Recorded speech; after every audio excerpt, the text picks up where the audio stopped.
The reason that we're both up here tonight is we thought that we would do sort of a Larry King interview, which we've done before. Sometimes it's interesting, it turns into a Lucy and Desi kind of interview too.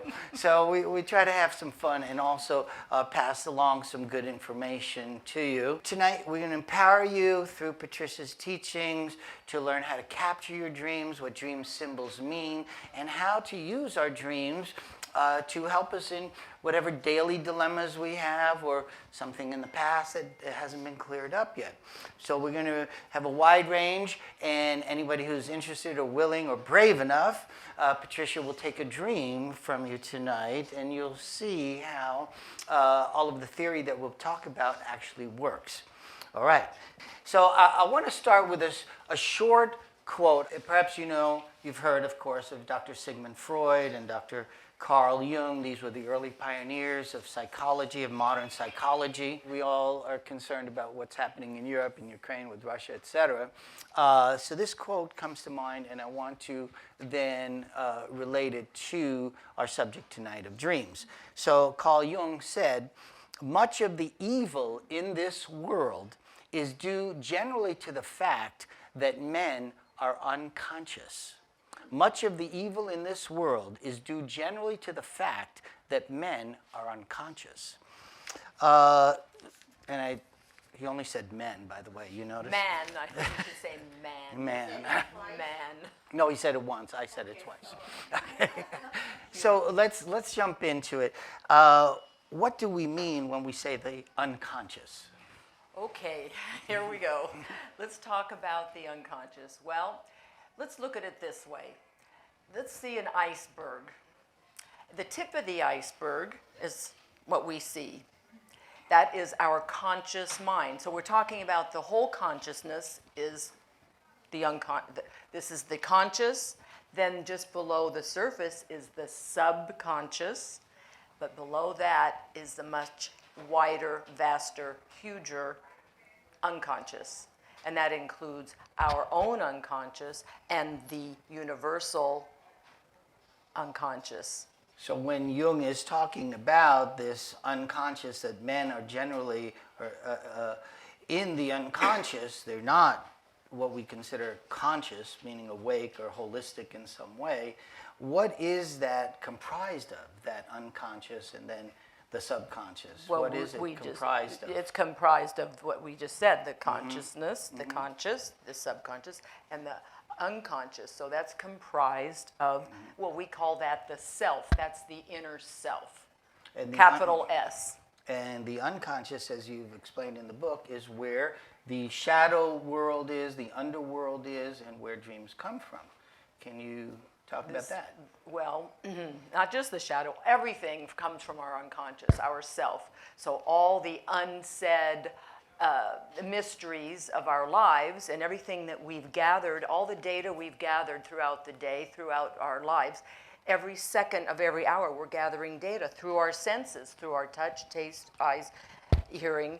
It's gathered in our subconscious, goes down, gets filtered out, and some of it is discarded, trash, and then some of it is stored, and the data is always there. So, that being said, we have this file, we have many files of data that we have collected in our waking lives. You speak about, in your book, about repression, suppression, script. Can you go into some of those definitions and how they play out in the dreams? Okay, well, let's talk about script first. The script is, when we're scripted, I'm leading up to things, so I'm just laying out some theory first. So when we're scripted, that is our early training, whether it be from our parents, our schools, our churches, temples, the early training in life, our nannies, all the early things that have scripted us. Now, as we go through life, those things are imprinted like tapes. You've heard many people talk about the tapes. We have imprinted tapes. Well, we call it script. Well, then we have to go through life with these scripted messages, and we can decide later which of those messages work for us and which don't work for us. And some of that script you And say some of that comes out in dreams. That can all come in dreams, because what happens is all this data that's collected, we use it for our messages as we're creating these plays. I talk about dreams. Dreams being the back door entrance to this subconscious that I was talking about, the unconscious. So this is the back door entrance, these dreams, to the unconscious mind, and gathering up stuff so that it can filter back, bubble back through to our conscious mind and bring us messages to help us function in our daily lives, to help us make decisions, to help us be proactive rather than reactive, and not act from our monkey minds or our lizard brains. So when we understand our unconscious and our subconscious, we become conscious and make rational choices in life. And then how does the fact of repression or suppression then manifest itself in dreams? Okay, when you are young and we don't have words and things impact us when we're little children, it can be repressed. It's unconscious. You aren't consciously aware that something has been squashed down and pushed back to the unconscious. So, but suppression is when you've been scripted and had some, let's say, negative or don't do this, don't do that. So then you are purposefully suppressing yourself. And you've then, as we get old, children are very free. We talk about in psychology, the fun-free child doesn't know what restrictions are, and they laugh at everything, and then they start getting all these messages, and they start suppressing their feelings and their thoughts, and so this is what happens. So using that theme of repression, suppression, let's go into your early experience, which you talk about in the book, and if you could take that and show how that led you to your interest in dreams, too. Okay, well, we get right into it. My story, which I talk about in my introduction in the book, is when I was 5, I was kidnapped and molested, and that became a repressed memory. And so I went through life with nightmares, we used to call them, and now I refer to them as scary images because they have since been dealt with. But those nightmares that followed from my trauma, and I deal with trauma, by the way, a lot of people come to me who've had traumatic experiences and trauma in life, and help them work through this because that's how I was taught. And so this has worked out through the dream work because the images came up in terms of symbols.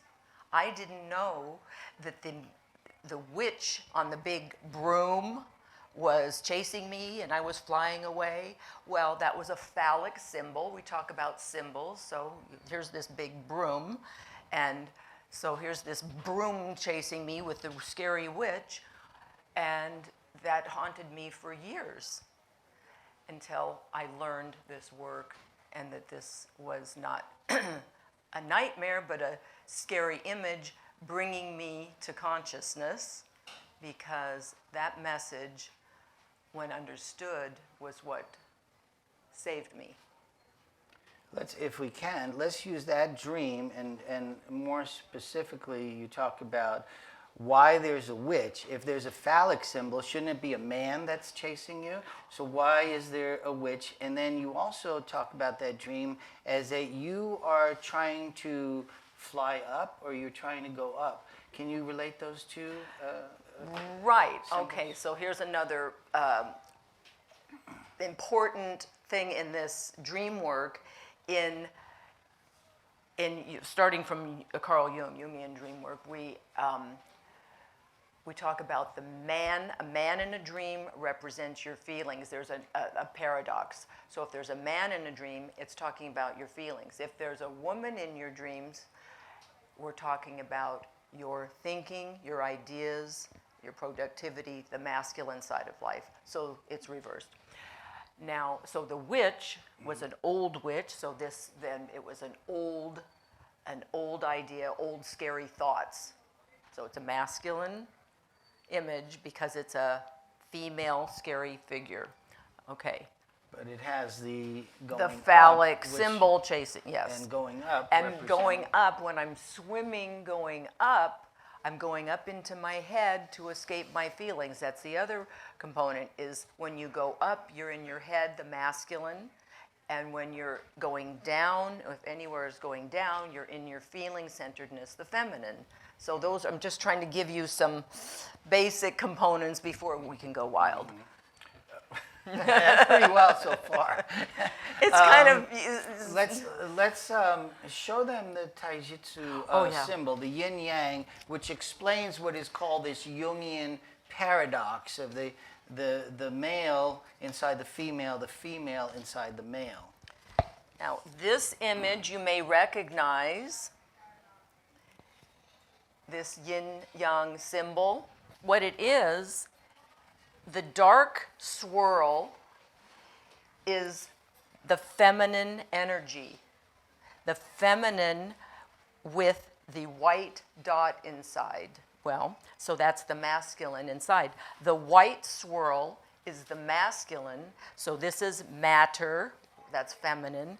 This is energy, masculine, with the black dot inside. So the opposite energies are contained in each one. So in every man, there's a feminine soul. In every woman, there's a masculine soul. This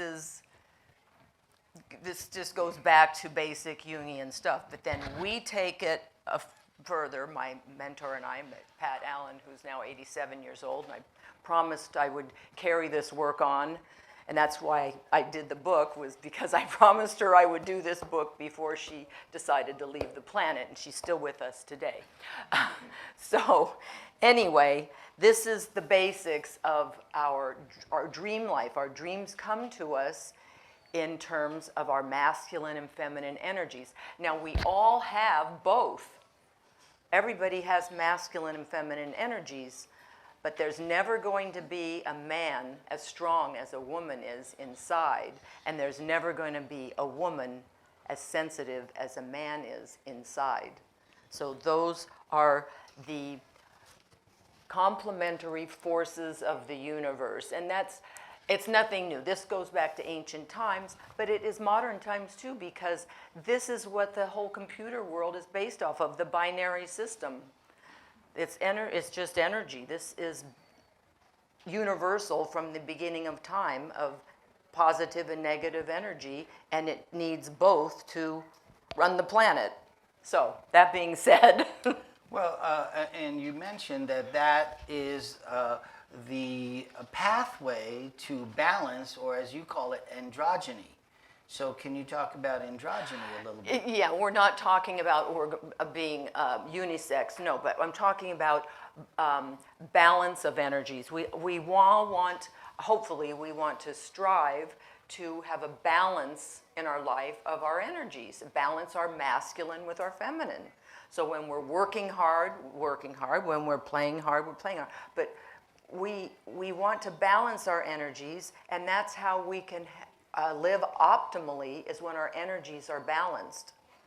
So talking about this binary system of the universe, let's get into more specific archetypes and also specific male-female symbols, images that come up in the dreams.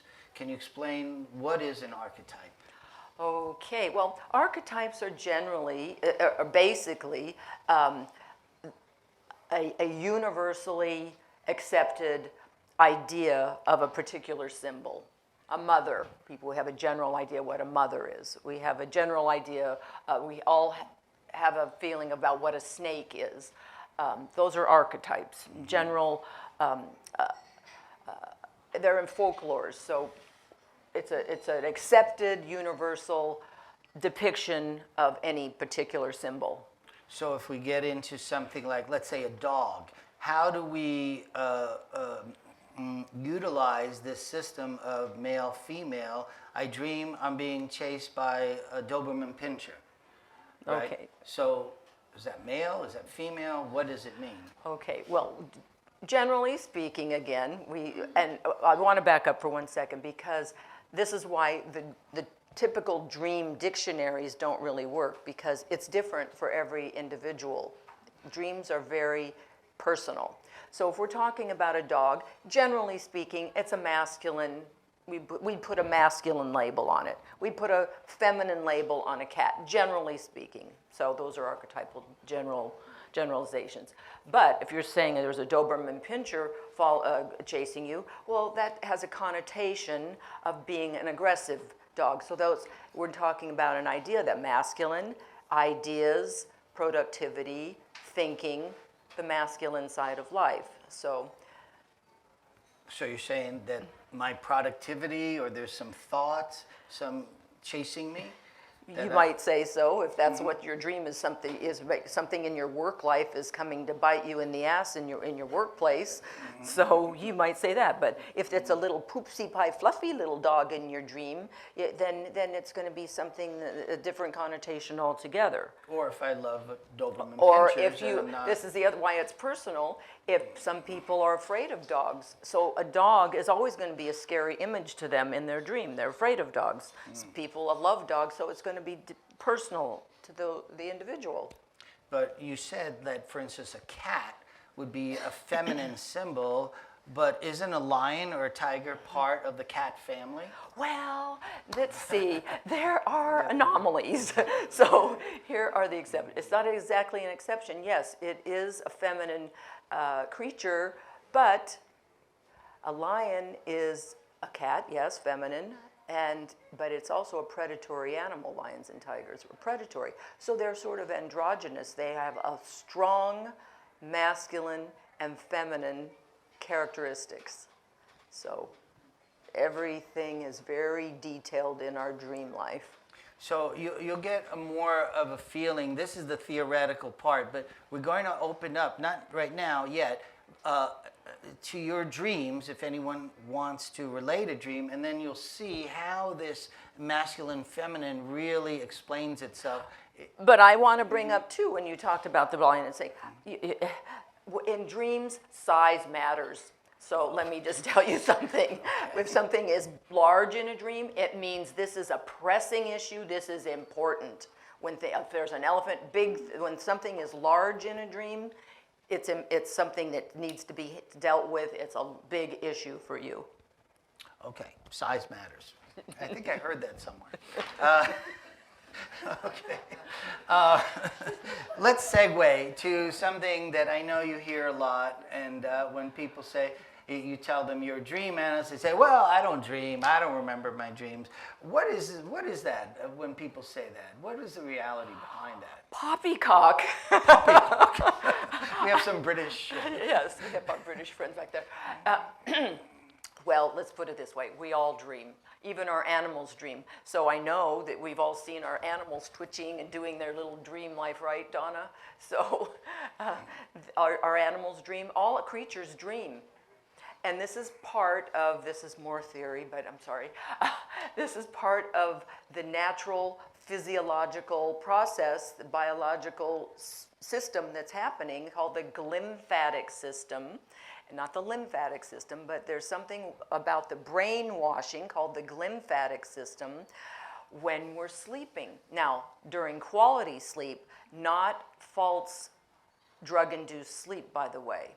And we're wondering why we have more and more Alzheimer's disease these days. I hate to bring this up, but when you're deprived of real sleep, not hypnotically induced, which is the sleep meds don't allow you to have real sleep, it's actually a hypnotic state. The brain can't go through this cleansing detoxification process, and it's necessary every single day.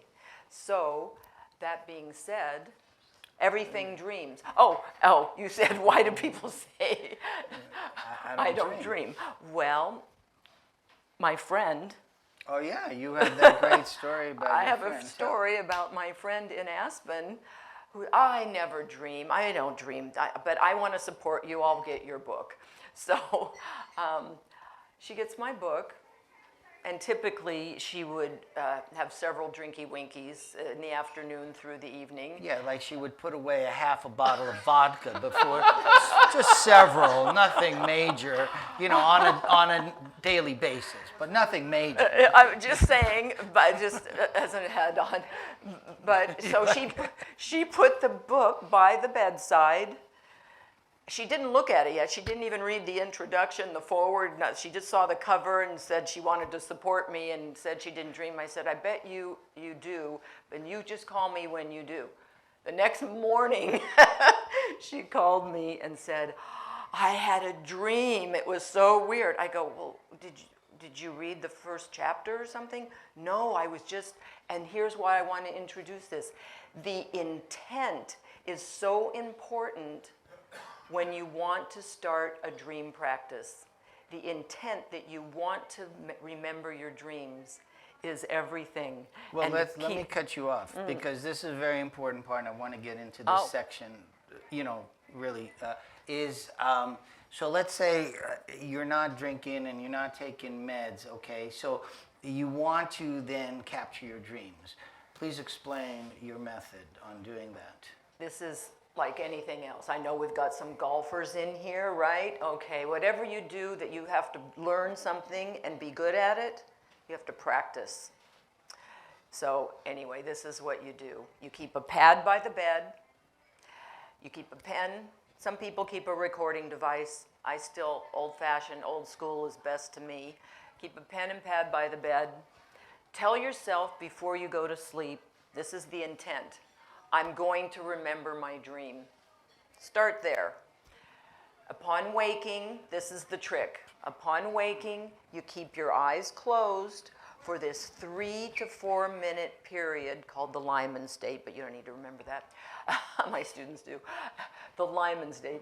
And if you keep your eyes closed during this 3 to 4 minute period, that's all it lasts, but you'll be out of it if you open your eyes. And that's when you can capture the images, at least. So you start, even if you can capture one image, one little piece, there was a dog. Dog, just put dog. And don't open your eyes, scribble it on the page, who cares? Get a big pad. Dog. Next night, there was train, river. And you start seeing it, a practice, and it comes alive. Your dream life actually comes alive. And there's more to it, but that's the start. Okay. Well, we've covered a lot, obviously. Oh, I'm sorry. but in a sense, we've also just scratched the surface, okay? So what we'd like to do is... I want to say one more thing. Okay. So when you want to share something with me, dreams are not judgmental. So anything goes in dreams, and there's no judgment into the dream life, because it's another state. And so when I want to talk about sex dream, because some people have sex dreams, but they're not really about sex. 9 times out of 10, they're not really, well, depends on who it is. But typically, they're not about sex. They're about you integrating aspects of yourself. But occasionally, you can have a wet dream. So. Well, okay. Now you brought up a sensitive topic. What if I dream that I'm having sex with a male, and I'm a heterosexual? I have no interest in. I can attest to that. Okay. in physicality with men. Does that mean I'm homosexual? Well, I would ask you the character type of that male. Okay. It doesn't mean you're having sex with that person. It means that you're wanting to integrate some feeling. It's a man. So some feeling, I would say, what was that character type that was in this dream? And you say, that character type was, for instance, make up some character type of a person. A friend who betrayed me. Okay, so a feeling of betrayal, but you were integrating that feeling. So it's about integration when you're having dreams typically like this. Unless you're just like full on, woo! Okay, so that's another homosexual. Story. Okay, no, you're good. Okay. So, as we said, if you have questions, or if you have a dream that you want to share, I suggest you stand to ask your question. Hey, Patricia, when I was young, I had a reoccurring dream. I'm a kid. I'm probably up until the time I was in the 20s or something, about running from somebody or something, and I was terrified. And I would get right to the edge of a cliff, and my heart would be pounding, and I would wake up. Always, I got nowhere to go. I'm right at the edge of the cliff, and I'm either going over, but I would wake up just before that, and I would be, and my brother, and my father used to wake up to go fishing for a couple. Well, they would fight, they would draw straws, and we would wake up because I'd come up swinging. You know what I mean? I just would come up, and I mean it. Like you hear about the Japanese kids having that thing, I come up swinging. But anyhow. So this is why dreams are interactive, because I would say what was chasing you? First, we want to, since you said it was repetitive, I had those repetitive dreams. So repetitive dreams are really trying to get us to pay attention, to resolve an issue. Those are unresolved issues. So did you ever recall who that character was? Or what was chasing it? What, a person or a thing? It was persons, but it wasn't a particular person. I understand. You think they were male or female? Male. Okay, those are feelings. Those are scary feelings that you were dealing with at that time in your life. You said it was when you were a kid. So there was some scary stuff going on when you were a kid that had a lot of scary feelings. And when you come to the edge of it, and the next thing is a drop down, that's really going down into your feelings. You were terrified of going down into your feelings. Yeah. There was something going on at that time of your life that was terrifying to you. And I had it for years. But could you pinpoint what that was in daily life to connect the dots from your dream to your waking life? That's what we do. That's what we do. We correlate, and that's why I tell people, get to me soon, because you don't always remember years down the road to correlate what was going on, but oftentimes people do. They can correlate what was going on at that time of their life. So try to sometimes sleep on it and see if you remember what was going on in that time period that was scary for you, and you did not want to feel that. Well, and having known Patricia's work, it takes more than one session of a dream interpretation, and Patricia being a transactional analyst as well, then you get into the, could we call it healing or revelatory solutions aspects of solution-based, what those are. To find out and do something about it, yeah. Let's take another question, or even on the theory, or if you have a dream that you care to talk about. We're all friends here. It's a group therapy. We support each other. Marianne, yeah, you said you had a dream. I'm kind of embarrassed now. You have all these very interesting dreams. My dreams are very mundane. No, every symbol is brilliant. I'm going to surprise you. The other day, I was dreaming that all the Publix in my neighborhood were closing. And I said, where am I going? That is a nightmare. That's a scary image. I know, it is very scary. And I said, where will I go? And I went over all the shopping centers.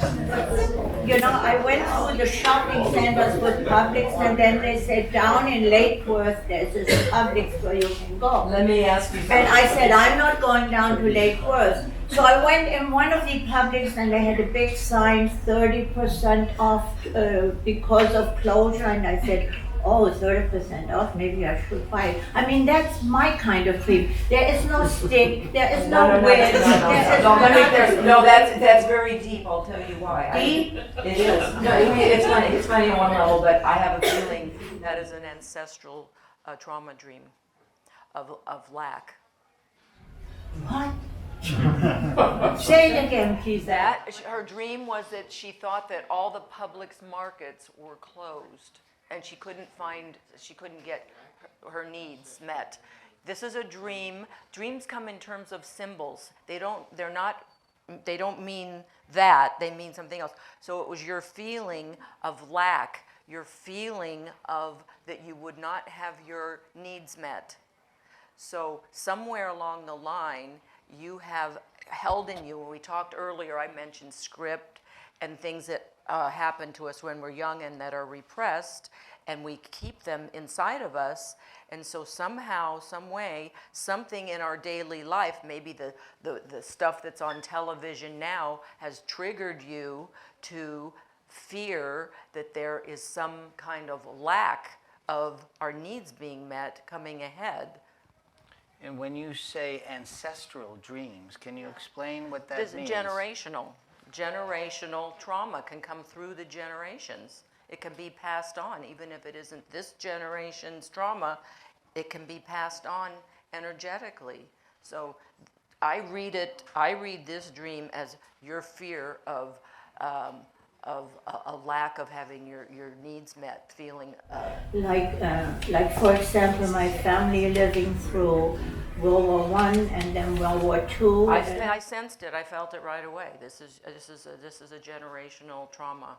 Well, we see this too with So there are no Holocaust trite dreams. No. The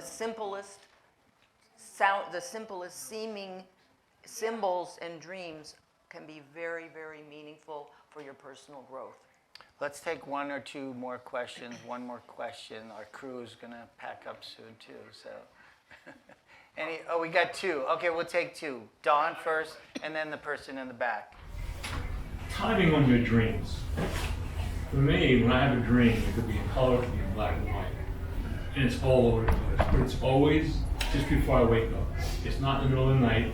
It seems like it's just when dusk comes.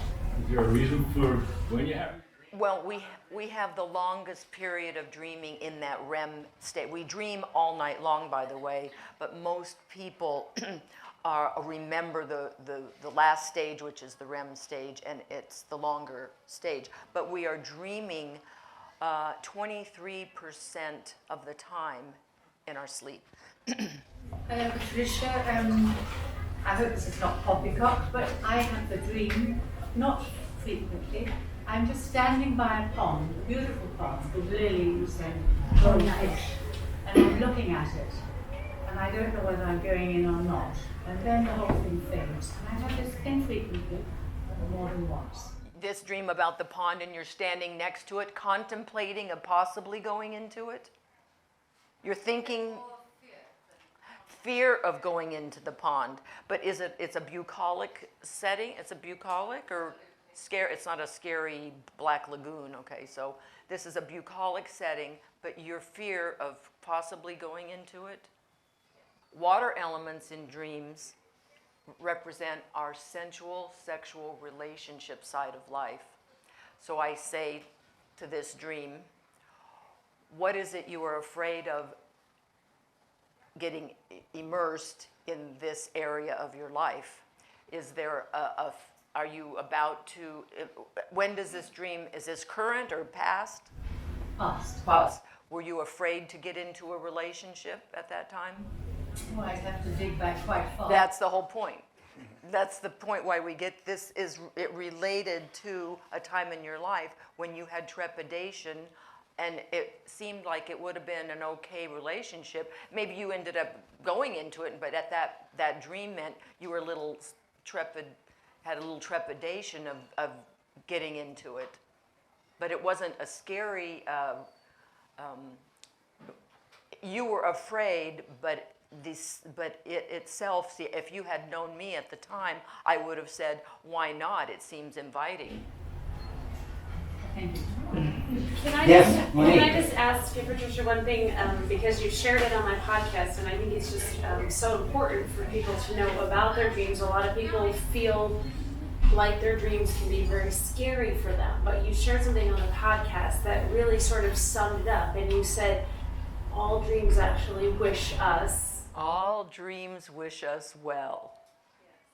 And that is a fact. Even when they're scary images, they're trying to bring us, the dream is trying to bring us a message for our personal wellness, our personal growth, our personal transformation. So it might seem scary, but when we understand it, we understand that the dream wished us well. Thank you, Monique. That's very Thank good. you. All right, guys. Thank you very, very much for coming. Appreciate your attention. Patricia will be signing books back there.